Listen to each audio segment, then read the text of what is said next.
التوبيك الثاني هو الشورت ستاتشر. برضو حاجة من الحاجات اللي احنا as general pediatricians بقينا نشوفها common جدا. حتى كتير من الأهل بيبقوا جايين just عايزين يطمنوا على growth of their child. Is he okay or not? هحاول أجاوب على السؤال دوت. هل الشورت stature that simple ولا ممكن يكون وراه حاجة مهمة أو dangerous? The first question is why growth monitoring? The importance of growth monitoring is that growth is a general indicator of a state of a child's health. Short stature is a relatively early sign of poor health. And short stature is the most common complaint that brings the child to a pediatric endocrinologist. And there are factors affecting growth. We have intrinsic factors and extrinsic factors. The intrinsic factors include genetic factors, which are very important, and hormonal factors. The extrinsic factors include exercise, nutrition, and socioeconomic factors, and of course, both factors are interconnected. So, what is the definition of short stature? It's a height below -2 standard deviation for age and sex, or height below 3rd percentile for age and sex. And both are correct. And this is the updated classification of European Society of Pediatric Endocrinology for short stature. Short stature is classified into either normal variants or pathological causes. The normal variants include familial short stature or constitutional delay in growth and puberty. Pathological causes include either primary growth failure, secondary growth failure, or idiopathic short stature when we cannot find a cause. Primary growth failure includes skeletal dysplasias, small for gestational age, syndromes like Turner, Noonan, and Prader-Willi syndrome. Secondary growth failure includes any chronic systemic illness, chronic undernutrition, endocrinal factors, metabolic, psychosocial, and drugs, and on top of the list is corticosteroids. And please remember that the normal variants are much more common, and the pathological causes are less common. So always exclude the normal variants before jumping to the diagnosis of pathological causes. And let me show you the hormones affecting growth in different periods of life. During intrauterine period, the most important is insulin growth factors and insulin. And please remember that growth hormone has no role in utero, and that's why growth hormone deficient children are born normal. During infancy, the most important is proper nutrition and thyroid. During childhood, growth hormone, IGF-1, thyroid hormones, and lastly, insulin. And in adolescence, we have a synergistic effect of sex steroids and growth hormone. So different hormones affect growth in different age group. At certain period of life, a hormone will be taking the upper hand, and then other hormones recede back, and so on. So not every hormone is important in every phase of life. So how do we diagnose short stature? We need careful history and clinical examination, oxological assessment, pubertal assessment if the child is above the age of 10, and investigations. And so we need to set a general plan for the diagnosis of short stature for proper awareness of the cause of growth failure upon which the treatment depends. And so we need to enter into more details on the diagnosis of short stature. The clinical assessment involves history. You ask about the exact age of the child, the perinatal history, past history of chronic illness or drugs, the school performance, the psychological status, and the family history is very important. Oxological assessment, you measure the weight, the height, and you plot them on the growth chart, the growth velocity, the upper to lower segment ratio, and the midparental height. Again, pubertal assessment above the age of 10. Investigations, we start by the baseline investigations, CBC, ESR, liver functions, kidney functions, calcium, phosphorus, alkaline phosphatase, urine and stool, celiac screening, antibodies, and don't forget to do a karyotype for any short girl, even if she's not dysmorphic. If all of these are normal, we do endocrinal assessment, thyroid functions, growth hormone provocation test. You must do 2 different tests. Sometimes IGF-1 and binding protein, and if you are suspecting Cushing, you will do cortisol and ACTH. Don't forget to do a bone age And sometimes we do MRI, sella turcica, if there is panhypopituitarism and we are thinking of a tumor. What about treatment of short stature? It's simply according to the cause. And this brings me to a very important question. Is growth hormone therapy approved for any child with short stature? The answer is a very big no. It's not just giving growth hormone to any short child. We should select the cases according to each case. And this is a list of the FDA-approved indications of growth hormone therapy, growth hormone deficiency, of course, Turner and Noonan syndromes, small for gestational age who fail to catch up by the age of 2 and some say 3, chronic renal disease, Prader-Willi syndrome, idiopathic short stature, short bowel syndrome, adults with growth hormone deficiency, and AIDS wasting. So this was a very short review, and now I'll show you some short stature cases to look at the practical approach and management. And here, these are real cases that I have seen. Short stature was the clue for the final diagnosis, and please try to make it interactive. Let's try to diagnose and treat those children. Some are common variants, some are primary, and some are secondary. The first case is Yusuf. He's a 13-year-old boy. He was very much shorter than his peers, -4. He had delayed puberty, tenor stage 1. Testicular size is very small, although he is 13. Normal IQ, psychologically upset, of course. He's very short. His father was short and had delayed puberty, but he catched up his height after puberty without treatment. And this is his chart. He was normal at birth, and then he began to be short child. And then more height deceleration occurred at the time of puberty. Routine labs, celiac screen, thyroid, and growth hormone were normal. And look at this clue. The bone age was delayed 10 years, and the height age was 10 years as well. So we have a bone age exactly equal to the height age. What's your diagnosis? Yes, constitutional delay in growth and puberty. It's a clinical diagnosis. So this is how we calculate the height age. The boy is 135. We draw a line touching the 50th centile or median, and then another line down consistent with 10 year. So the boy's height is of a 10-year-old, although he is 13. This is his height age. The boy was psychologically upset, so we decided to start a very low dose of sex steroid to induce spurt. But this is not the usual. We usually wait on those children until they catch up, except if there is psychological upset. So he started his spurt, he grew very well, and now he reached a very good final height. Our conclusions are, constitutional delay in growth and puberty is a common cause of short stature. Please think of it first. Much more common in males. A positive family history of short stature and delayed puberty is usually present. Patients must have a delayed bone age, and the clue is the bone age is equal to the height age. Patients are clinically free, and you will find all the labs normal. Patients reach a normal final height without treatment. Reassurance is very important. If the patient is upset, you give sex steroid. The second case is Ziad. He's a 5-year-old boy with proportionate short stature. He's very short, less than -4, sparse hair, dull faces, normal IQ and psychological state. And look at this boy, he was normal at birth. And then he started to decelerate at the age of 3 years. Okay? Routine labs, celiac screen, thyroid is normal, but the bone age is very much delayed. What's next? What shall we do? What would you like to do for this boy? We did all the labs, all the endocrinal, except one thing. Yes, we decided to evaluate the growth hormone IGF axis. Growth hormone by clonidine and insulin was low. IGF and binding protein was low. So he has got low growth hormone, IGF and binding protein. The child has got growth hormone deficiency. If we look at the growth hormone IGF axis, the hypothalamus secretes growth hormone releasing hormone, which stimulates pituitary to produce growth hormone. On the other side, somatostatin inhibits anti-pituitary secretion of growth hormone.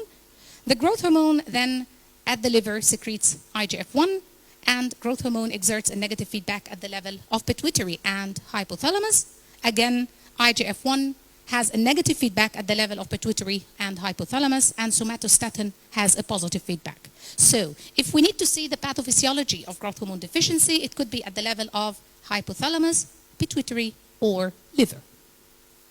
And this is the molecular mechanism of growth hormone action, the wall of the liver cell, and this is the liver cell membrane. The growth hormone receptor is formed of 2 parts, extracellular, transmembrane, and intracellular portions. This is how the growth hormone molecule binds. When it binds, the two parts come close together, what we call dimerization. And then JAK2 protein binds with addition of phosphate group, binding with what we call STAT protein, phosphorylated, enters the nucleus, causing release of IGF-1 into the circulation. And IGF-1 is the one which exerts the growth-promoting action on the growth plate, of course. Now, let's go back to our case. We decided to give the child growth hormone, and it's very nice when you give a child with growth hormone deficiency, growth hormone, the response is really beautiful. The child gained very good height and is doing very well. And so the lessons we learned from this case are, patients with growth hormone deficiency are born with normal length, and they have normal growth velocity during infancy, because we said growth hormone has no role in utero.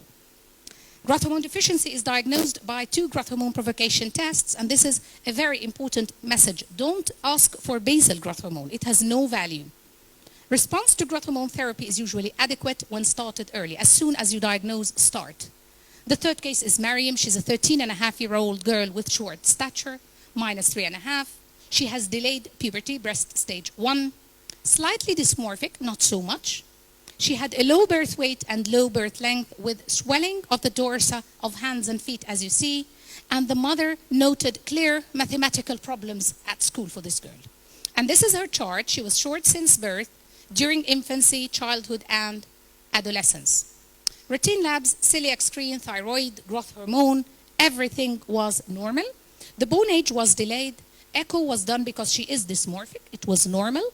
Ultrasound abdomen showed partial horseshoe kidney, so she has renal anomaly.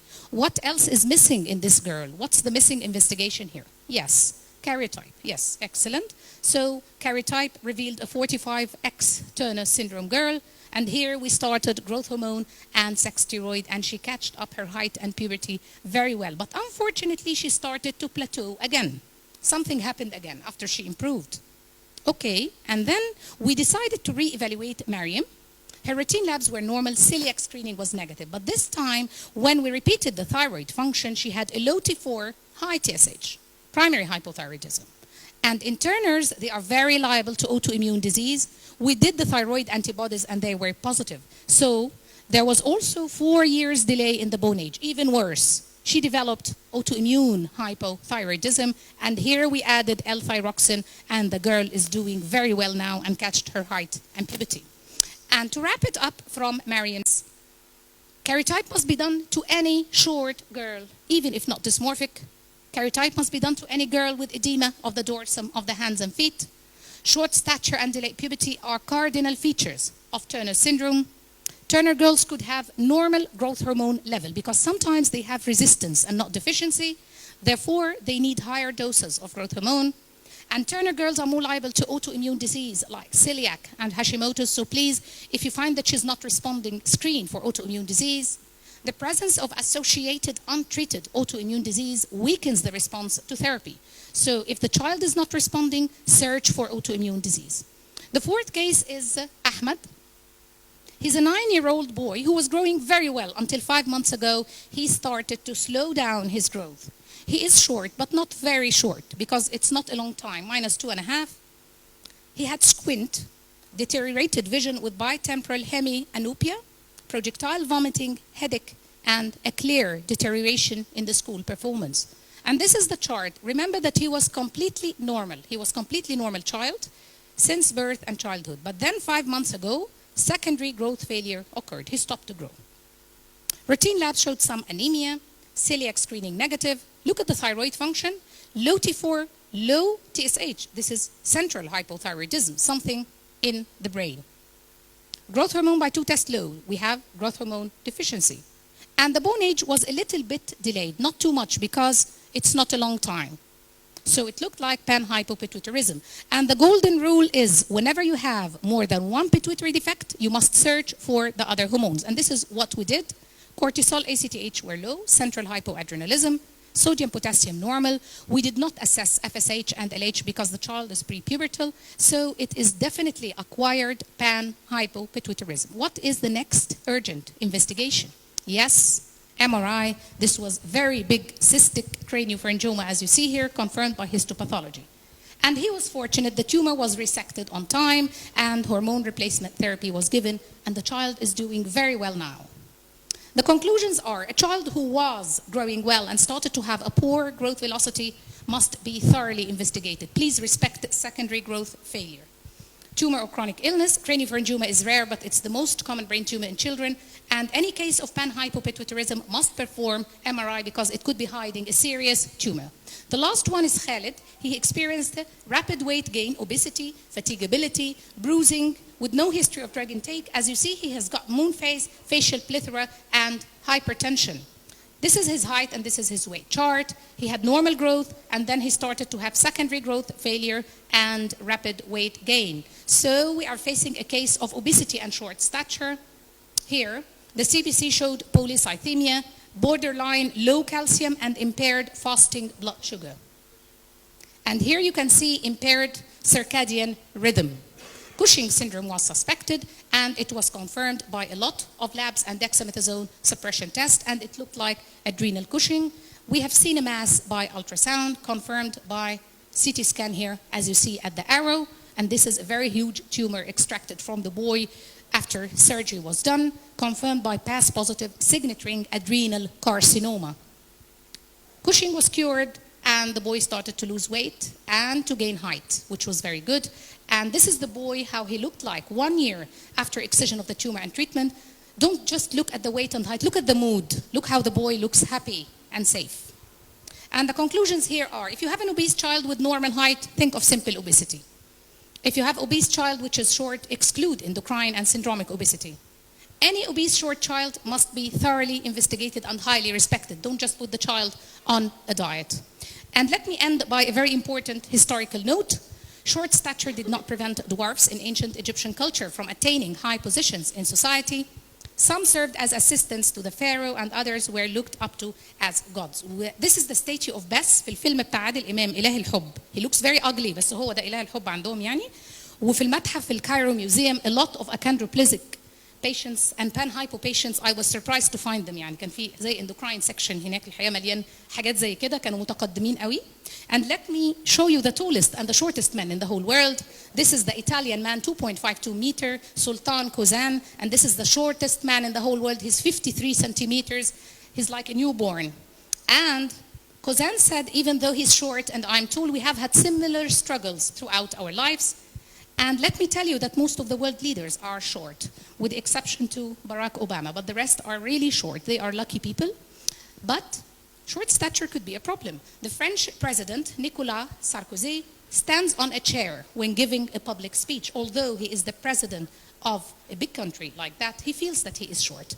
And he asks his pretty tall wife not to wear high heels. She cannot wear high heels, okay? Because he feels that he is shorter. So what? Short stature could pose a really heavy psychological burden on those children and affecting the quality of life of these children, which is really important. And it could be the key to diagnosing a serious medical problem as what you have seen, a tumor, a chronic illness, or even more. And thus early diagnosis and treatment of short stature helps to optimize the final height and to improve the quality of life, which is again very important for those children. And my final conclusion is children with short stature should be referred, diagnosed early in order to offer proper therapy at the proper time for those patients. And in order to do this, we need to reach the proper diagnosis by working in a team, because those children usually go to the pediatrician, not to the pediatric endocrinologist. It's really important to cooperate together to fit the pieces of the puzzle in those children in order to help them reaching the proper diagnosis and offering proper treatment at the proper time, which is, again, very important and which goes to our final target. And I really love this word. It affects me a lot. Better growth changes the future. I have a lot of children who refuse to go to school, although they are brilliant, because they are teased by their classmate, you are short. A lot of children who were champions in sports, who were kicked out of the team because they are short. Some of them are really brilliant. It's not a fatal disease like leukemia or renal failure, but it's really important to keep our children growing well, because again, better growth changes the future. And thank you very much for your attention. بنشكر أستاذتنا الرائعة والمتألقة دايما. بصراحة أنا يعني أتحدى أن احنا نشوف بروفيسور بهذا الهاي لانجويستيك بيرفورمانس. الاودينس كلهم مركزين، مفيش كلام عربي في النص، بس شوفوا الروعة اللي بيسموها المعادلة المستحيلة مش الصعب. بنشكر الدكتور رشا على المحاضرة الجميلة دي، وخلاص في بريك جاي.